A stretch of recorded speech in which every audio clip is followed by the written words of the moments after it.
कांग्रेस छोड़कर जाने वालों पर सीएम गहलोत का कटाक्ष। कोई छोड़ के जाए कोई फर्क नहीं पड़ता है, जाए उसका स्वागत है, आए उसका स्वागत है। सीएम बोले कोई छोड़कर जाए फर्क नहीं पड़ता, ऐसे लोग रहे तो बुराई करेंगे। आपके मन और मस्तिष्क के अंदर पार्टी की बात नहीं रहेगी, उससे ज्यादा नुकसान है पार्टी को। इससे अच्छा आप जाइए बाहर। गहलोत की खरी खरी, पहले भी कई लोग कांग्रेस छोड़ गए और उनको वापस आना पड़ा। ये समुद्र की तरह है, समुद्र की तरह है। इसमें पहले भी कई लोग गए बड़े बड़े, उनको वापस आना पड़ा पार्टी के अंदर। ये क्या गवाह है। गहलोत का संदेश, कांग्रेस एक आंदोलन की तरह, 135 साल का लंबा इतिहास। कांग्रेस एक आंदोलन की तरह देश के अंदर आज 135 साल का इतिहास अगर है, लंबा इतिहास है, तो आप सोच सकते हो कि इसके अंदर ये समुद्र की तरह है, समुद्र की तरह है। सीएम ने कहा कांग्रेस केंद्र में सत्ता में नहीं, लेकिन देश के घर घर में है। एकमात्र पार्टी कांग्रेस पार्टी जो पूरे देश के हर गांव में बसेगी, हर घर में बसेगी, मिलेगी आपको। हाथ न माने अपने बेगाने। स्वागत है आप सभी का। आप देख रहे हैं प्राइम डिबेट, आपके साथ मैं हूं स्वप्निल। कांग्रेस छोड़कर जाने वाले नेताओं पर सीएम गहलोत ने कटाक्ष किया है। उन्होंने कहा कोई भी छोड़कर जाए कोई फर्क नहीं पड़ता। अब खास बात यह देखिए कि कांग्रेस से लगातार नेताओं के पलायन का सिलसिला जारी है। 2016 से 2021 के बीच सबसे ज्यादा झटका कांग्रेस को लगा। 170 विधायकों ने कांग्रेस का साथ छोड़ा और यही एक बड़ी वजह रही जिसके चलते 5 राज्यों की सरकार से भी कांग्रेस हाथ गवा बैठी। सरकार हाथ से गवा बैठी। अब ऐसे में यह कहना कि फर्क नहीं पड़ता, इसे समझने की जरूरत है, क्योंकि कई सवाल इससे जुड़े हैं जो खड़े हो रहे हैं। आखिर इस पार्टी में जारी पलायन से कांग्रेस को फर्क क्यों नहीं पड़ रहा है? राज्यों में सरकार गिर गई, आखिर फर्क क्यों नहीं पड़ रहा है? एक एक कर नेता आखिर जा क्यों रहे हैं? इन्हीं पर आज प्राइम डिबेट में बातचीत करेंगे और इन सवालों के जवाब खंगालने की कोशिश करेंगे। प्राइम डिबेट के जो प्राइम सवाल है वो जान लीजिए। सवाल नंबर 1 है कि आखिर क्यों एक एक कर अपने कांग्रेस से बेगाने हो रहे हैं, और वो भी इतनी बड़ी संख्या में। अगर आप देखेंगे 2014 के बाद से आज तक तो कई चेहरे कांग्रेस का साथ छोड़ चुके हैं। सवाल नंबर 2, क्या वाकई कांग्रेस को अपने लोगों के चले जाने से कोई फर्क नहीं पड़ता है? और सवाल नंबर 3 है कि बीजेपी तो लगभग ऐसा मान लीजिए कि तैयारी बैठी होती है, कांग्रेस से कोई बेगाना हो तो उसे तुरंत अपना बना लें। तो आखिर बीजेपी को ये कांग्रेस के बेगाने भाग क्यों रहे, जबकि जब तक वो चेहरे कांग्रेस में रहे बीजेपी के निशाने पर रहे? तो आज इन्हीं सवालों के जवाब खंगालने की कोशिश करेंगे। मेरे साथ जो गेस्ट पैनल जुड़ रहा है आपको इंट्रोड्यूस करवा देता हूं। मेरे साथ जुड़ रहे हैं आर तिवारी जी, कांग्रेस नेता है, रामलाल शर्मा जी बीजेपी विधायक हैं, और अवधेश अकोदिया जी वरिष्ठ पत्रकार हैं। आप सभी का स्वागत है न्यूज 18 राजस्थान पर। आर तिवारी जी, एक होता है परिवार, परिवार में से एक भी व्यक्ति जाए तो दुख सबको होता है, जाने वाले को भी और परिवार को भी। पर सीएम गहलोत जब ये कह रहे हैं कि कोई फर्क नहीं पड़ता, तो वो कहना क्या चाह रहे हैं? स्वप्निल, राजस्थान के जननायक अशोक गहलोत राजस्थान के नहीं पूरे देश के कांग्रेस के सबसे बड़े नेता हैं। और मैं आपको भी बताना चाहता हूं, राजस्थान में नहीं देश में कांग्रेस का इतिहास 1885 से शुरू होता है। ये कांग्रेस से पलायन करने वाले नेता 2016 के बाद में जाने वाले नहीं है। आजादी के पहले भी जब कांग्रेस आंदोलन चला रही थी भारत की जनता को आजादी का, उस समय भी कांग्रेस के बड़े बड़े नेता कांग्रेस को छोड़ करके नए बना लिए थे। सुभाष बाबू जो कांग्रेस के अध्यक्ष रहे, राष्ट्रीय अध्यक्ष रहे, तिवारी जी, उन्होंने कांग्रेस करके 2 मिनट सुनिए ना। आर तिवारी जी बनाई। आर तिवारी जी एक बात सुनिए, एक छोटा बच्चा होता है, उसके हाथ में एक चॉकलेट होती है, तो बड़े लोग उसे चढ़ाने की कोशिश करते हैं, लाओ ये चॉकलेट मुझे दे दो, लेकिन वो बच्चा किसी भी हालत में उस चॉकलेट को हाथ से जाने नहीं देता। मैं कह रहा हूं कि अगर आप चॉकलेट जितने बहुत अच्छे और बहुत मीठे हैं, तो आसानी से क्यों वो बच्चा जाने दे रहा है हाथ से चॉकलेट? स्वप्निल, मेरी बात सुनो। हाँ, सैद्धांतिक मतभेद होकर के अगर कोई पार्टी छोड़ता, वहां तक तो हम स्वीकार करते हैं।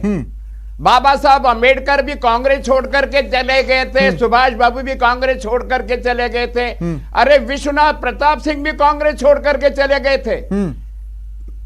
विश्वनाथ प्रताप सिंह से जो छोड़ने वाले हैं नेता कांग्रेस को, वो सत्ताजीवी लोग हैं, वो सत्ता के बिना रह नहीं सकते।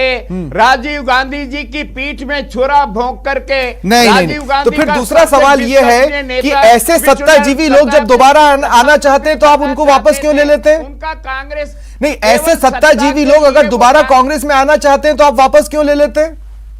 कांग्रेस बड़े दिल की पार्टी है, यहाँ लाखों नदियां समुद्र में मिलती है, हम जाने वालों की परवाह नहीं करते हैं। लेकिन मैं फिर कहना चाहता हूं, आने वालों की भी तो परवाह नहीं कर रहे। भारतीय जनता पार्टी का, मेरी बात सुनो, भारतीय जनता पार्टी का जो अपना वर्तमान स्वरूप है, हाँ। हम अपना झंडा नहीं बदलते, डंडा नहीं बदलते, हमारे सिद्धांत नहीं बदलते, ठीक है, ये भारतीय जनता पार्टी। लेकिन आपको भी अब ये सोचना चाहिए कि इतनी पुरानी पार्टी, इतनी क्वालिटी वाली पार्टियों से अगर लोग एक एक कर जा रहे हैं तो उसका कुछ तो कारण होगा, है ना? आर तिवारी जी, मैं आगे आपके पास आऊंगा, मैं आगे आपके पास आऊंगा। आर तिवारी जी, मैं आऊंगा आपके पास, मुझे अन्य चेहरों को भी अब शामिल कर लेने दीजिए। रामलाल शर्मा जी, सवाल थोड़ा सा बड़ा होगा लेकिन आप मेरा साथ देने की कोशिश कीजिएगा। आपको कांग्रेस के परिवारवाद से दिक्कत है, लेकिन कांग्रेस में परिवारवाद के जिन चेहरों का उदाहरण आप दिया करते थे उन्हें अपनी पार्टी में शामिल कर लिया। आपको कांग्रेस के चेहरों से दिक्कत है जो कि यूपीए सरकार में मंत्री रहे, वो छोड़े तो आपने उनको भी शामिल कर लिया। तो ये आप कर क्या रहे हैं? देखिए स्वप्न जी, भारतीय जनता पार्टी एक परिवारवाद की पार्टी नहीं है, भारतीय जनता पार्टी एक वंशवाद की पार्टी नहीं है, भारतीय जनता पार्टी एक विचार की पार्टी है, भारतीय जनता पार्टी एक फेडरलिस्ट पार्टी है। अरे R Tiwari ji, R Tiwari ji 2 minute रुकिए ना, आपकी बकवास सारी, आर तिवारी जी 2 मिनट रुकिए, सुन ली, अब शांत रहो आप 2 मिनट। रामलाल जी, आप मेरे सवाल पे रहिए ना। आप रीता बहुगुणा जोशी को परिवारवाद का एग्जाम्पल कहते थे, आपने बीजेपी में शामिल कर लिया।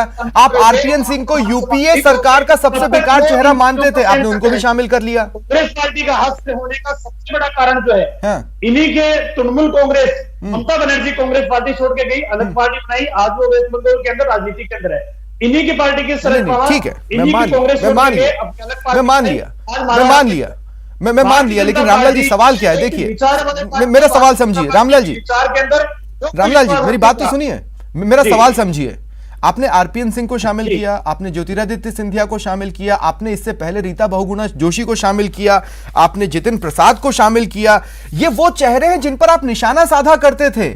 आप समझ रहे हैं, आप यूपीए सरकार के कार्यकाल को कोसते हैं। आरपीएन सिंह उस सरकार में चेहरा थे, आपने उनको शामिल कर लिया। स्वप्न जी, भारतीय जनता पार्टी, जो मैंने पहले कहा कि हम वंशवाद वाली पार्टी नहीं है, हम परिवारवाद की पार्टी नहीं है, एक विचार की पार्टी है। हमारी विचारधारा से, हमारे मूल्यों से, हमारी पार्टी से कोई सहमति करेगा, आना चाहते हैं तो हमारे कभी भी आ सकता है, अगर हमारी नीति से अगर विश्वास करता है कोई। मैं दूसरी बात कर रहा हूँ स्वप्न जी, मैं दूसरी बात कर रहा हूँ, आज कांग्रेस पार्टी के प्रति लोगों का मोह भंग क्यों हो रहा है? तो इसलिए हो रहा है कि गांधी परिवार को कोई चुनौती देने वाला, पर अगर कांग्रेस के सारे चेहरे एक दिन उठकर बीजेपी में आ गए तो बीजेपी से भी मोह भंग हो जाएगा ना जी। तो उनको कार्यालय, रामलाल शर्मा जी, अगर कांग्रेस के चेहरे जिनसे जनता का मोह भंग हो रहा है एक दिन वो बीजेपी में नजर आएंगे तो एक दिन बीजेपी से मोह भंग हो जाएगा। सिर्फ और सिर्फ कांग्रेस एक परिवार तक सीमित कर रहता है कि उससे आगे कांग्रेस नहीं बढ़ पाएगी। ठीक है, परिवार का त्याग और बलिदान को इस देश ने देखा, अंतर्राष्ट्रीय देश ने देखा। Are Tiwari ji, Janata party, are Tiwari जी और भी परिवार है दादा, नहीं ठीक है, आने वाली पार्टी है। 2 मिनट रुकिए, 2 मिनट रुकिए R Tiwari ji, R Tiwari ji 2 minute रुकिए ना, 2 मिनट रुकिए, अब आप रुक जाइए, प्लीज रुक जाइए। अवधेश आकोतिया जी, मैं आपके पास आ रहा हूं। सीएम गहलोत जब कहते हैं कि कांग्रेस एक समंदर की तरह है, तो वो ये भूल जाते हैं कि समुद्र में पानी खारा होता है। वो ये भूल जाते हैं कि इस किनारे से उस किनारे पे दिखता नहीं है कि वहां क्या चल रहा है। वो ये भूल जाते हैं कि इस किनारे पे खड़े होकर हम ये बता नहीं सकते समुद्र के किस हिस्से में तूफान मचा हुआ है। और यही कांग्रेस पार्टी की कमी है, इन्हीं चीजों को वो भाप नहीं रही। बिल्कुल स्वप्निल जी, और जब वो ये कहते हैं कि कांग्रेस पार्टी समुद्र की तरह है, तो ये नहीं भूलना चाहिए किसी को भी कि जो समुद्र का अस्तित्व होता है वो नदियों से ही होता है। जब आपकी नदियां ही सूख जाएंगी तो एक दिन समुद्र भी सूख जाएगा। कांग्रेस पार्टी के साथ दिक्कत दूसरी है। देखिए, वो दौर कब का बीत चुका जब आपकी कोई आइडियोलॉजिकल कमिटमेंट होता था राजनीति में आने का, आपका सेवा का जरिया होती थी राजनीति, वो दौर अब बीत चुका। हर व्यक्ति जो राजनीति में आता है, राजनीति में सक्रिय है, उसको सत्ता सुख चाहिए, उसको सत्ता चाहिए। वो जो भी काम करना चाहता है अपनी विचारधारा को के भी, उसके लिए भी उसको सत्ता चाहिए। अब कांग्रेस की स्थिति ऐसी हो गई है कि राष्ट्रीय राजनीति में वो विपक्ष की भूमिका के लायक भी नहीं है। जो पैरामीटर चाहिए लोकसभा में सदन का नेता बनने के लिए, उतने सांसद भी उनके जीत के नहीं आ रहे हैं। गिने चुने 3 राज्यों में जहां सिर्फ कांग्रेस की सरकार है, 3 राज्य ऐसे उनके तो बच्चे क्या हैं। कांग्रेस में कोई अट्रैक्शन रह नहीं गया है?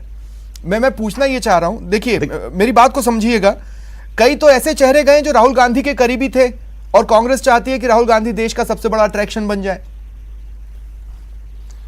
बिल्कुल, मैं आपके इसी बिंदु पर आ रहा था। एक तो कांग्रेस के जितने भी नेता हैं जिनका थोड़ा बहुत जनाधार बचा है, उनको अपना भविष्य, राजनीतिक भविष्य कांग्रेस में नहीं दिखता है, क्योंकि उनको नहीं लगता है कि केंद्र में कभी आने वाले सालों में, आने वाले कुछ चुनाव में केंद्र में सत्ता में कांग्रेस आ पाएगी, और राज्यों में वापसी की उम्मीद उनको नहीं दिखती है। तो वो उन सारे संबंधों को जो बड़े प्रगाढ़ माने जाते थे, एक जो पीढ़ीगत हस्तांतरण होना है कांग्रेस के भीतर, कांग्रेस के जितने भी पुराने नेता हैं जो इंदिरा गांधी, राजीव गांधी, सोनिया गांधी के करीबी रहे हैं, उन पर जो कांग्रेस का नया नेतृत्व है उनको भरोसा नहीं है, और जो नए नेता हैं उनको अपने राजनीतिक भविष्य यहां पर सुरक्षित नहीं दिखता है, तो इसलिए वो नहीं टिकना चाहते। तो ये अजीब सी दुविधा में कांग्रेस पार्टी फंसी हुई है। और जब तक, और बीजेपी क्या कर रही है, वो क्या सोचती है इन चेहरों को जोड़कर? अब जैसे मान लीजिए मैं कैप्टन अमरिंदर सिंह का ही उदाहरण लूं, विपक्ष के तौर पर बीजेपी उनको कोसती रही, फिर उन्हीं के साथ गठबंधन की जुगाड़ में भिड़ी, तो फिर बीजेपी क्या कर रही है? बिल्कुल स्वप्निल जी, क्योंकि जैसा मैंने आपको कहा, वो दौर बीत गया जब राजनीति में एक आइडियोलॉजिकल कमिटमेंट होता था। किसी का कमिटमेंट नहीं है, सिर्फ सत्ता चाहिए। सत्ता में आने के लिए जो आदमी समीकरण आपके साथ सकता है उसका स्वागत करते हैं, ठीक है। और इसीलिए तो आप किसी को भी ले लेते हैं जो आपके खिलाफ लगातार बोले, लगातार मुहिम चलाइए, उनका भी आप खुले दिल से स्वागत कर लेते हैं। ठीक है। आर तिवारी जी, एक बार फिर मैं देखिए अपनी पहली बात पर आ रहा हूं। आप हमेशा कहते हैं कांग्रेस पार्टी एक परिवार की तरह है, परिवार से एक भी चेहरा जाए तो उसे रोकने की कोशिश होना चाहिए। एक भी चेहरा जाए तो वो परिवार में रुकना क्यों नहीं चाहिए, ये जानना चाहिए।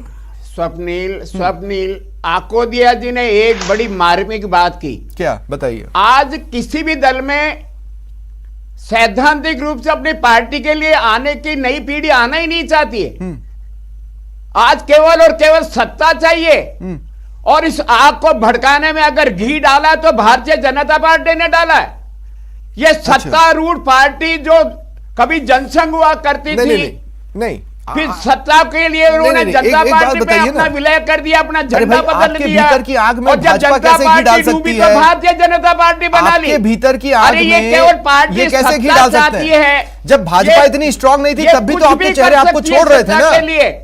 ये केवल कांग्रेस का पलायन नहीं है, इन्होंने देश के तमाम विपक्षी दलों को देखिए, पहली बात तो आप ये समझिए, पलायन कहीं पे भी हो गलत है, दद्दल वाली पार्टी बना रहे हैं। और दूसरी बात आपको ये समझना पड़ेगा ना आर तिवारी जी, अपने अंदर झांक कर, भाजपा कोई आज, भाजपा तो आपके भी हिसाब से कोई बहुत पुरानी पार्टी नहीं है ना, उससे पहले भी तो लोग आपको छोड़ रहे थे, तो आप अपने अंदर कब झांकेंगे? ये तो केवल जो सत्ताजीवी है, जो संगठन में अपने निष्ठाएं नहीं दे सकते, तो आप उनको पार्टी में लाते क्यों हैं? लड़ना आप उन्हें पार्टी में रखते क्यों हैं? आप बनाइए ना कोई मोरल ग्राउंड, पार्टी में एंट्री का, या कांग्रेस में पॉलिटिक्स में अगर सक्रिय रहना है और कांग्रेस में रहना है तो ये मोरल ग्राउंड है, इस पर होगा तभी हम किसी को जोड़ेंगे, नहीं तो नहीं जोड़ेंगे। क्यों नहीं बनाते आप मोरल ग्राउंड? नियम कायदे होते हैं, लेकिन गाड़ियां, बड़ी बड़ी चमकती हुई गाड़ियां, मंत्री विधायक बनने की जो लालसा देखिए पीढ़ी में आई है, आर तिवारी जी, कोई आर तिवारी जी एक बात समझिए, जब बस रामलाल जी 2 मिनट में आपके पास आ ही रहा हूं। आर तिवारी जी एक बात समझिए, ये बयान सुनने के बाद कांग्रेस के कार्यकर्ता क्या सोचेंगे? उनका तो मनोबल टूटा ना, कि जब हमें परिवार माने ही नहीं जाता, हमारे होने नहीं होने से फर्क नहीं पड़ता, तो हम यहां क्यों हैं? कांग्रेस का एक भी कार्यकर्ता भारतीय जनता पार्टी में नहीं गया है। ये नेता है जो सत्ता के लोलूप में कांग्रेस में जब मलाईदार माल खा रहे थे, चले जाएंगे, मलाईदार मिल रही थी, ठीक है, आज इनको भारतीय जनता पार्टी में मलाई नजर आ रही है। ठीक है। हाँ रामलाल जी अब बोले आप, फिर मैं सवाल लेता हूं, क्या बोल रहे हैं? स्वप्निल जी, मैं ये कह रहा हूँ, देखिए मुख्यमंत्री जी का जो बयान है, ये मुख्यमंत्री जी का बयान ये कोई नेशनल स्तर का बयान नहीं है। उन्होंने राजस्थान के लेवल के ऊपर बयान दिया है। अब सुनिए, नहीं, पर उनसे सवाल तो यूपी का था। कर्नल बैंसला से मुलाकात करने वाले कांग्रेस पार्टी के कौन से नेता थे?